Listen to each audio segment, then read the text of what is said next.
Action Radio Philippines, Standard Time, 6:04.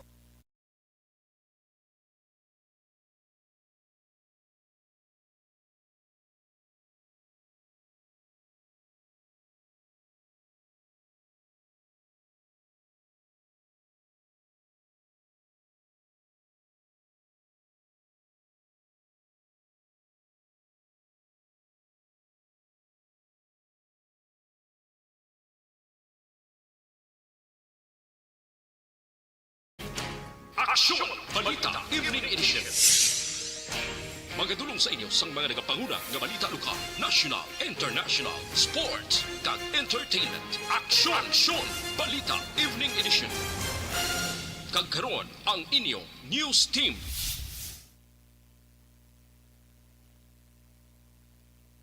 Una sa balita, una sa aksyon. Mayong gabi siyudad sa Bacolod, Western Visayas, kag Bugos nga Pilipinas. Welcome na sa pangalagad sa Aksyon Balita Evening Edition. Karon nga adlaw Lunes, Mayo 10, tuig 2021. Makitan kita live sa mon official Facebook page kag sa YouTube channel ang Aksyon Radyo Bacolod kag mabatian pagi sa www.actionradyobacolod.com.ph. Kaming inyo mga tagbalita. Action and Defense. Kag Action Dale Salazar para sa mga headlines. Una kita sa mga balita lokal. Paglakip sa Bacolod bilang area of concern, indikasyon nga kita ng pagtaas ng COVID-19 cases sunod sa City Administrator. ESRTI nag-survey sa mga lokal nga mangunguma sa syudad sa San Carlos. Sa balita national Pilipinas, tugutan na ang 15 to 17 anyos kag 65 anyos pasaka para makagawa kag magparehistro sa national ID. Voting period may palawigon sang 3 ka oras. Detalye sang mga balita lokal pagkatapos gid lamang sini.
Bakit kailangang magpabakuna? Bakit nga ba vaccination? Ang pandemyang ito ay kumuha ng maraming buhay at patuloy pa nitong nilalagay sa peligro ang buhay ng nakakarami. Pinahina din nito ang ating ekonomiya at maraming Pilipino ang nawalan ng trabaho dahil dito. Sa pagkatuklas ng bakuna laban sa COVID-19, nagkaroon tayo ng oportunidad na malabanan ang pandemyang ito. Sa tulong ng mga bakuna, ay may iwasan natin ang sintomas ng impeksyon at posibleng maiwasan din ang malalang impeksyon at matigilan ang pagkalat nito. Gayunpaman, gaya ng iba pang mga bakunang ginagamit sa nagdaang dekada, ang abilidad nitong protektahan ang ating komunidad ay tataas lamang kung hindi bababa sa 70% ng ating populasyon ay bakunado. Halimbawa, kung ang iyong barangay ay mayroong 100,000 katao, hindi dapat bumaba sa 70,000 ang dapat mabakunahan upang matiyak na proteksyon ang buong komunidad. Kaya ating tandaan, ang pagbabakuna ay hindi lamang para sa iyo o sa iyong pamilya. Ito ay para din sa iyong barangay, lungsod at probinsya. Tara, sa Vida Vaccination! Aling mga bakuna ang gagamitin sa Pilipinas? Sa ngayon, may limitadong supply ng bakuna sa buong mundo. Sa katunayan, halos 80% ng stock sa buong mundo ay nabili na ng mga mayayamang bansa. Dahil dito, walang iisang kumpanya ang maaaring mag-supply ng 110 million na bakuna sa Pilipinas, kaya naman nakikipag-usap ang ating gobyerno sa 7 manufacturers. Sinisiguro natin na ang mga bakuna na to ay makakatanggap ng Emergency Use Authorization at kung may EUA sila, doon lamang sila bibilhin at gagamitin ng ating gobyerno para sa ating vaccination program. Nagbibigay ang EUA ng assurance o katiyakan na ang bakuna ay dumaan sa masusing pagsusuri at nirerekomenda ng mga independent na eksperto sa atin. Hindi mo rin kailangan mag-alala. Ang bakuna laban sa COVID-19 ay hindi magbibigay sa iyo ng COVID na sakit. Tara, sa Vida Vaccination! Magkano ang babayaran ko para mabakunahan? Ibibigay ng gobyerno ang bakuna ng libre. Wala kang dapat bayaran para magpabakuna. Tara, sa Vida Vaccination! Sino ang unang makakapagpabakuna? Dahil kailangan nating masiguradong patuloy na makakapagtrabaho ang ating health system para maalagaan tayo, ang mga medical frontliners ang unang makakatanggap ng bakuna. Susunod dito ay mga eligible na senior citizens dahil sila ay nasa greatest risk ng severe infection o kamatayan. Alam natin ito dahil sa ating lokal na datos na mas mapanganib ang COVID-19 sa mga matatanda. Ang pagkakasunod-sunod na kung sino ang unang makakatanggap ng bakuna ay natukoy sa tulong ng mga eksperto. Tara, sa Vida Vaccination! Kailan at saan ka dapat magpabakuna? Ang inyong national government ay nakikipag-ugnayan sa mga lokal na pamahalaan upang maihatid ang bakuna sa inyo. Ang lokal na pamahalaan or LGU nyo ang maghahanda ng pagpaparehistro at pag-ayos ng schedule ninyo sa pagpapabakuna. Mangyaring abangan ang anunsyo at instructions na magmumula sa inyong mga mayor or governors ukol dito. Tara, sa Vida Vaccination! Ano ang kailangan mo bago magpabakuna? Habang hinihintay natin ang pagdating ng mga bakuna, kumuha lamang ng impormasyon sa mga mapagkakatiwalaang sources. Magtanong lamang sa mga licensed medical professionals ukol sa wastong pagbabakuna para sa COVID-19. Matuto rin tayong mag-verify ng ating mga nababasa o naririnig. Tanging tamang impormasyon lamang ang makakapaggabay sa atin sa ating desisyon na magpabakuna. Ang inyong health history ay mahalaga din sa pagtukoy kung dapat ka bang bakunahan o hindi, kung anong bakuna o angkop sa iyo. Kaya naman, importanteng seryosohin natin ang health screening na ito. Magpakita sa araw ng inyong screening at ideklara ang inyong complete health history, gaya ng allergies o mga risk factors o mga sakit noon. Masusuri ka lamang ng tama ng isang health professional kung ibibigay mo ang mga hinihiling na impormasyon. Kung hindi ka naman sumailalim sa screening, hindi ka maaaring i-book o i-schedule para sa pagpapabakuna. Tara, sa Vida Vaccination! Ano ang kailangang gawin sa araw ng pagbabakuna? Pumunta kayo sa vaccination site kung saan ka nakalista.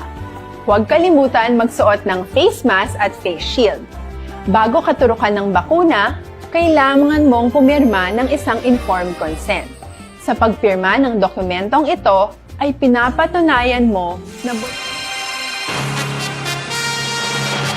Lasay sa Tres Action Radio Philippines Standard Time kagkaron sa litalinasang mga balita lokal.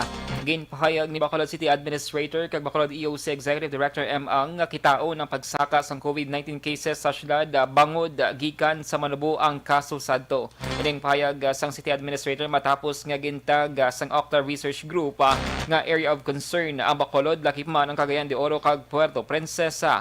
Suno kay ang closely monitored ang mga COVID-19 cases sa syudad kag gina-analyze ang EOC kundi inagakatabo ang transmission kag history sang kada kaso. Pero suno kay ang sa tinanikdan nga 3 kadlaw padayon nga nagadubong COVID-19 cases kag nagalaob nga magpadayon ini. Ginehemplo man sang city administrator nga madamo sa gihapon sa mga tao sa barangay ang wala nagasunod sa mga health protocol.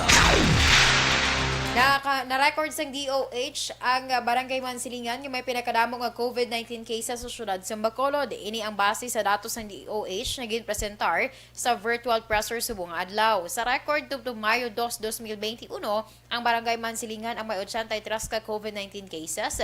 Ginasundan sa Estefania nga may 79, Villamonte nga may 73, Taculing nga may 66, Mandalagan nga may 64, Alihis nga may 44, Granada nga may 41, Tangob nga may 21, Handumanan nga may 25, kag Singkang Airport nga may 25. Liwat nga ginbuksan ang pila ka mga pampubliko nga eskwelahan nga liwat pagahimon nga quarantine facility sa may syudad sang Bacolod. Ini nga mga classroom ang ginsira kasunod nga naglubos sadto ang COVID-19 cases sa Bacolod kag karon kinahanglan nga liwat buksan bangod sa pagsaka sang COVID-19 cases. Ginpahayag ni Dr. Chris Sorawan na Deputy for Medical sa Bacolod EOC lakip sa ginbuksan ang Handumanan National High School. Sa datos naman ni Bacolod Councilor Renesito Novero, Chair sa Quarantine Center Action Team, ang ETCS-4 ang ginausar karon nga quarantine center para sa mga returning resident nga hindi positibo.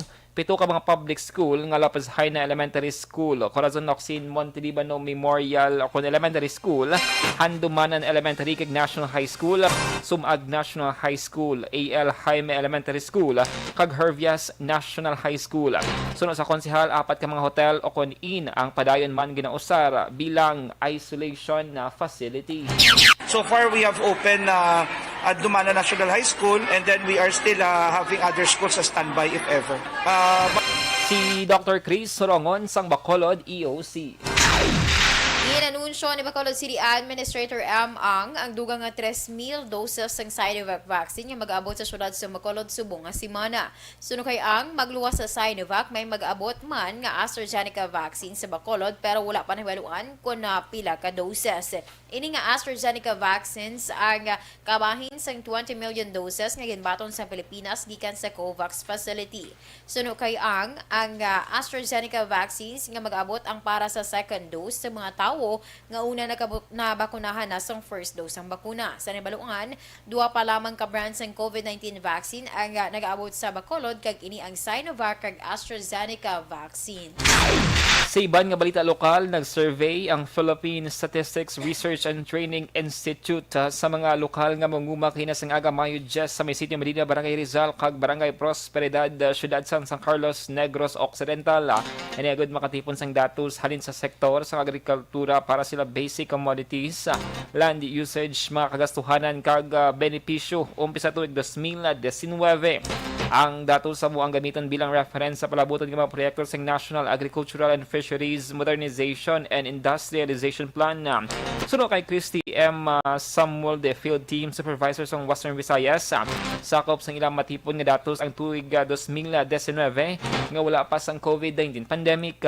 Dugang pa sining survey ang ginpatigayon sa 2 ka mga lugar base man sa pangabay ni Farm Superintendent Prudencio Bayawas ang City Agriculture's Office bangod sa distansya sang syudad kag rural area. 81 ka mga persona ang nabakunahan na sa ikaduha nga doses ng Sinovac vaccine sa Barangay Zone 2 sa Covered Court Syudad sang Talisay.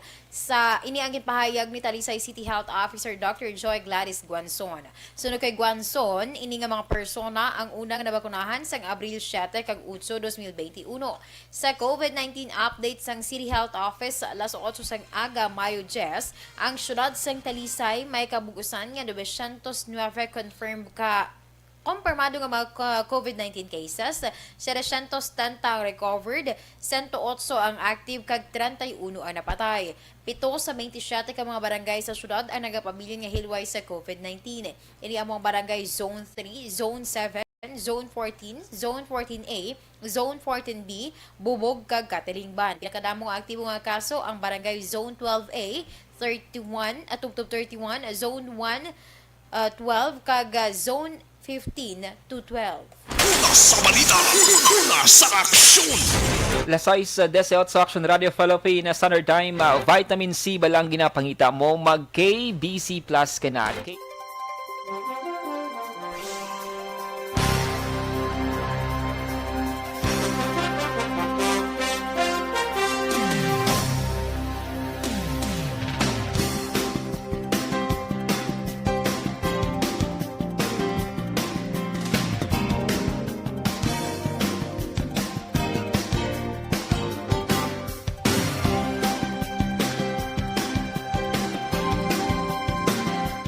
Tinatawag nilang new normal ang mga aksyong nakasentro sa pagpapahalaga sa kalusugan. Ginagawa natin ang new normal behaviors na ito ngayon upang makaiwas sa COVID-19. Pero kung tutuusin, marami sa mga hakbang na ito ay mga kaugalian na ating natutunan at dapat ginagawa noon pa man. Makakatulong ang mga ito sa pag-iwas sa anumang sakit. Tulad ng paglilinis ng kamay, tinuro sa atin simula pagkabata na maghugas pagdating sa bahay, bago kumain at pagkagamit ng palikuran. Sa panahon ngayon, dapat mas madalas na ang paglilinis ng kamay. Bukod sa paggamit ng tubig at sabon, maaaring gumamit ng alcohol-based hand rub o sanitizer kahit nasan ka man. Kapag naglilinis ng bahay, kailangang mas dalasan ang pag-disinfect ng mga bagay na palaging hinahawakan. Makakagawa ng pang-disinfect gamit ang ordinaryong bleach na panglaba.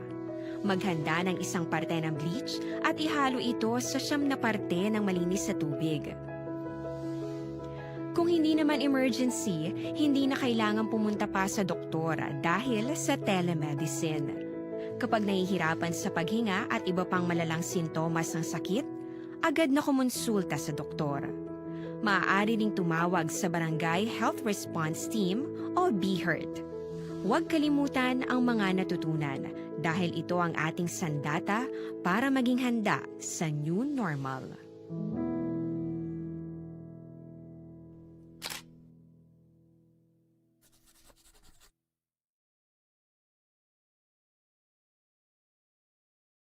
Tinatawag nilang new normal ang mga aksyong nakasentro sa pagpapahalaga sa kalusugan. Ginagawa natin ang new normal behaviors na ito ngayon upang makaiwas sa COVID-19. Pero kung tutuusin, marami sa mga hakbang na ito ay mga kaugalian na ating natutunan at dapat ginagawa noon pa man. Makakatulong ang mga ito sa pag-iwas sa anumang sakit. Tulad ng paglilinis ng kamay, tinuro sa atin simula pagkabata na maghugas pagdating sa bahay, bago kumain at pagkagamit ng palikuran. Sa panahon ngayon, dapat mas madalas na ang paglilinis ng kamay. Bukod sa paggamit ng tubig at sabon, maaaring gumamit ng alcohol-based hand rub o sanitizer kahit nasan ka man. Kapag naglilinis ng bahay, kailangang mas dalasan ang pag-disinfect ng mga bagay na palaging hinahawakan. Makakagawa ng pang-disinfect gamit ang ordinaryong bleach na panglaba. Maghanda ng isang parte ng bleach at ihalo ito sa 9 na parte ng malinis na tubig. Kung hindi naman emergency, hindi na kailangan pumunta pa sa doktor dahil sa telemedicine. Kapag nahihirapan sa paghinga at iba pang malalang sintomas ng sakit, agad na kumonsulta sa doktor. Maaari ring tumawag sa Barangay Health Response Team o BHERT. Huwag kalimutan ang mga natutunan dahil ito ang ating sandata para maging handa sa new normal.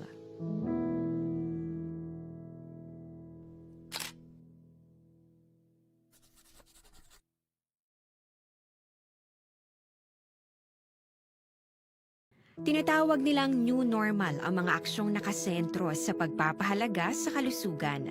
Ginagawa natin ang new normal behaviors na ito ngayon upang makaiwas sa COVID-19.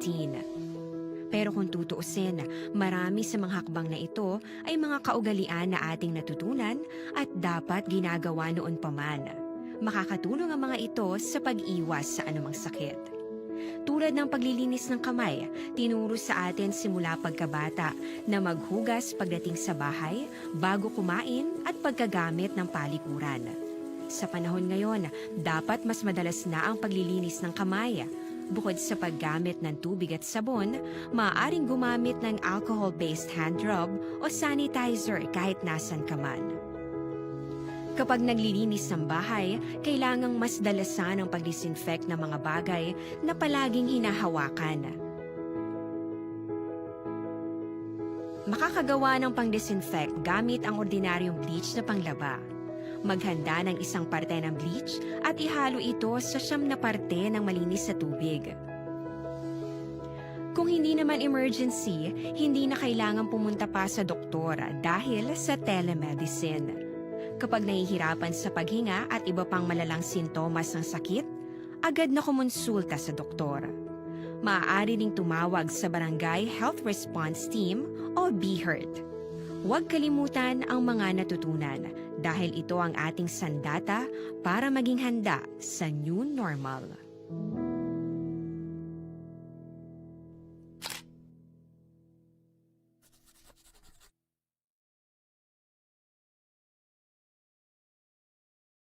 Tinatawag nilang new normal ang mga aksyong nakasentro sa pagpapahalaga sa kalusugan.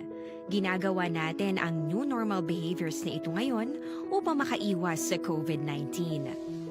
Pero kung tutuusin, marami sa mga hakbang na ito ay mga kaugalian na ating natutunan at dapat ginagawa noon pa man. Makakatulong ang mga ito sa pag-iwas sa anumang sakit.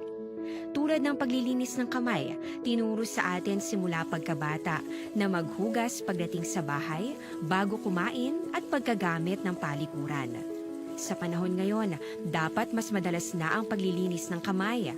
Bukod sa paggamit ng tubig at sabon, maaaring gumamit ng alcohol-based hand rub o sanitizer kahit nasan ka man. Kapag naglilinis ng bahay, kailangang mas dalasan ang pag-disinfect ng mga bagay na palaging hinahawakan. Makakagawa ng pang-disinfect gamit ang ordinaryong bleach na panglaba. Maghanda ng isang parte ng bleach at ihalo ito sa 9 na parte ng malinis na tubig. Kung hindi naman emergency, hindi na kailangan pumunta pa sa doktor dahil sa telemedicine. Kapag nahihirapan sa paghinga at iba pang malalang sintomas ng sakit, agad na kumonsulta sa doktor. Maaari ring tumawag sa Barangay Health Response Team o BHERT. Huwag kalimutan ang mga natutunan dahil ito ang ating sandata para maging... Lasay sa 26 Action Radio Philippines Standard Time kagkaroon sa detalye na sang balita nasyonal.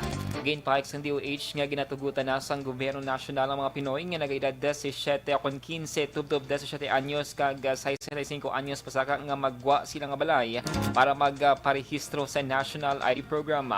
Ang mga menor de edad kag mga tigulang ang ginadilian una nga magpadulong sa mga pampubliko nga lugar para malikawan ang paglaptas ng COVID-19 cases. Pero sa press briefing subong adlaw ginpag ni Health Undersecretary Maria Rosario Vergere, makagwa lamang ang ining grupo para magparehistro kag wala na sing iban nga rason. Tinalikdan nga bulan sang ginlansar sang gobyerno ang online registration para sa National ID Program.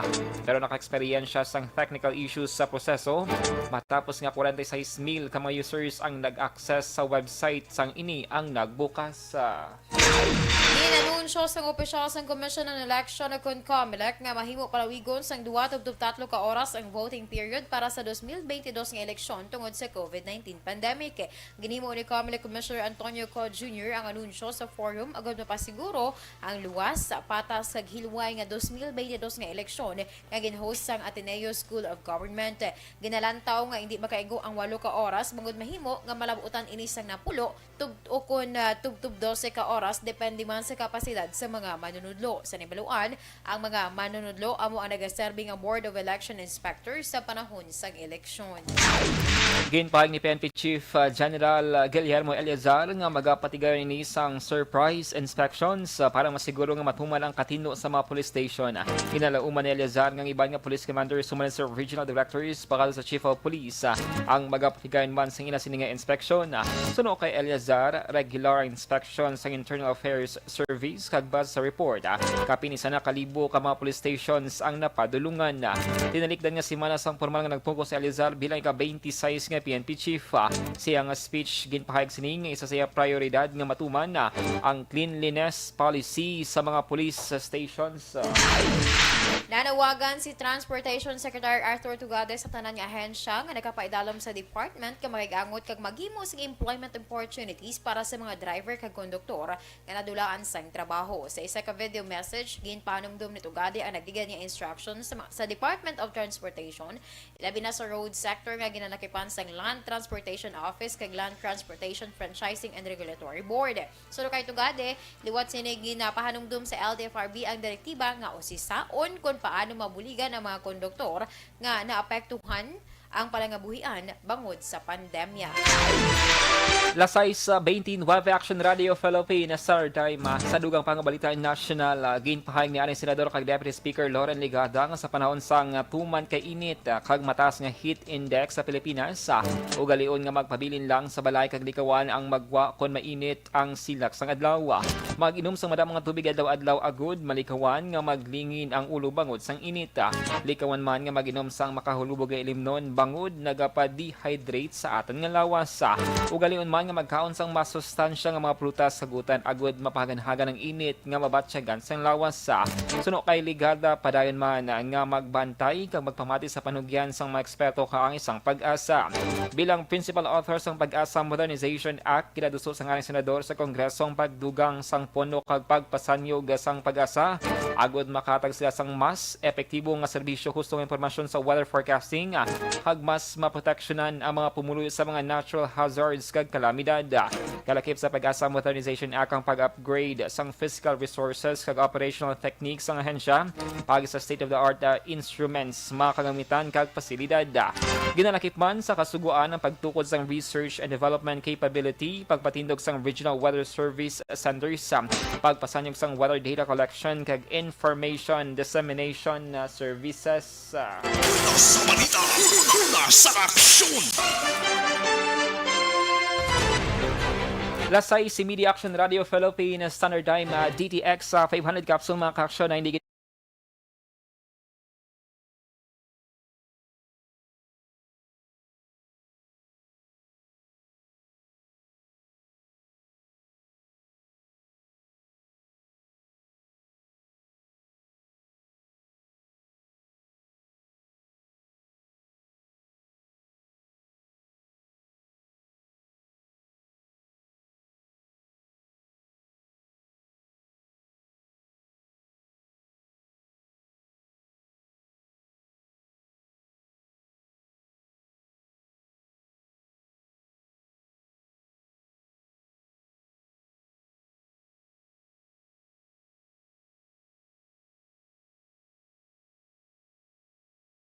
Radio Philippines Standard Time. Inyo nabatian ang kabug-usan nga mga balita sa Action Balita Evening Edition. Karon nga adlaw Mayo 10 sa tuig 2021. Saluwat kaming inyo mga tag-balita. Action and Defense. Kag Action Day Salazar, una sa balita, una sa aksyon sa Bacolod Action Radio. This new sponsorship.